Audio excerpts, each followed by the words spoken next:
శివుని జటలనే తన నాట్య జతులుగా జలకమాడు సతులకు సౌభాగ్యదాత్రిగా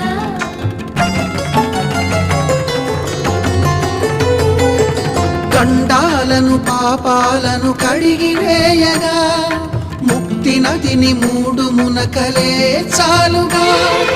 జలది వెనతలకు పోసె జనని గంగా భవాని ఆమె అండ మంచుకొండ వాడని సిగపూదండ గంగోత్రి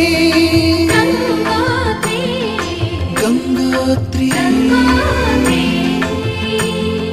గల గల గల గంగోత్రి హిమగిరిధరి హరిపుత్రి గల గల గల గంగోత్రి హిమగిరిధరి హరిపుత్రి గల గల గల గంగోత్రి హిమగిరిధరి హరిపుత్రి